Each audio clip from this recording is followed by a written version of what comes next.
একটা সবজি রান্না করতে গেলে কত কিছু জোগাড় করতে হয়। কাটো রে, বাটো রে, রসুন ছোলো রে, পেঁয়াজ কাটো রে, পনিরকে দোকান থেকে নিয়ে এসে তাকে গোটা পনির দেওয়া যাবে না, টুকরো টুকরো করো রে। তারপরে গাজর পেঁয়াজ সব ছোট ছোট করে চপিং করো। আচ্ছা সে না হয় করা হলো। তারপর সুন্দর করে তরকারিটা রান্না করা হলো। আচ্ছা তোমরাই বলো, পেট যার খিদে পায় সে কিচ্ছুটি করে না, একদমই কিচ্ছু নড়েও না চড়েও না। কীরকম অদ্ভুত বেশরম পেট আমাদের, চুপ করে বসে থাকে আর সারা শরীরকে খাটায়। হাতকে হাতের কাজ করতে বলে, পাকে পায়ের কাজ করতে বলে, চোখ দিয়ে দেখো, মুখ দিয়ে খাও।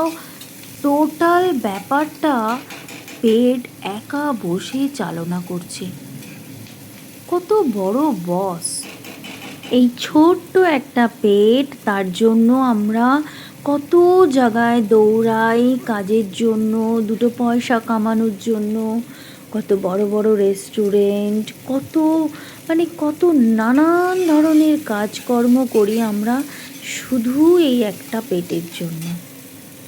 কি অদ্ভুত ভগবানের সৃষ্টি, তাই না?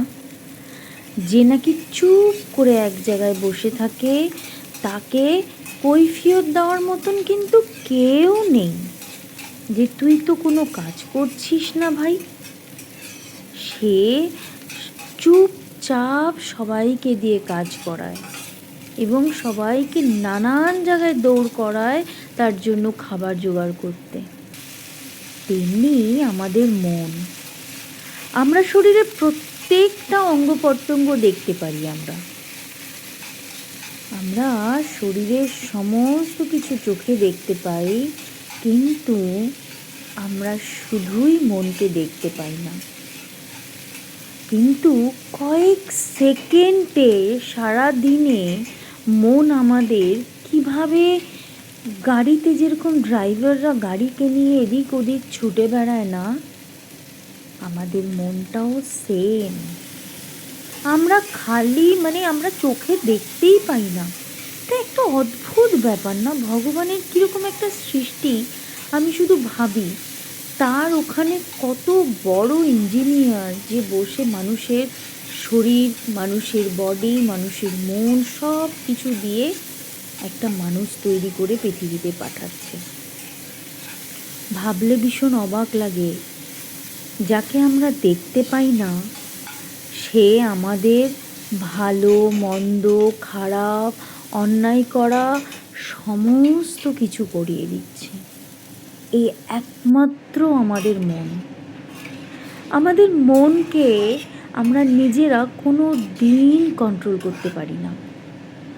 অনেক বড় সাধু মহারাজ হলে হয়তো তারা তাদের মনকে কন্ট্রোল করতে পারে, কিন্তু তবুও তাদের ক্ষমতা নেই। মন হচ্ছে আমাদের পুরো বডি, পুরো মাথার ড্রাইভার। যে ড্রাইভার সারা দিন কখনো কাউকে ভালো রাস্তায় নিয়ে যাচ্ছে, কখনো কাউকে খারাপ রাস্তায়। যাই হোক, নেক্সট গল্পটা আমি আমার আরেকটা ভিডিওতে না হয় করব।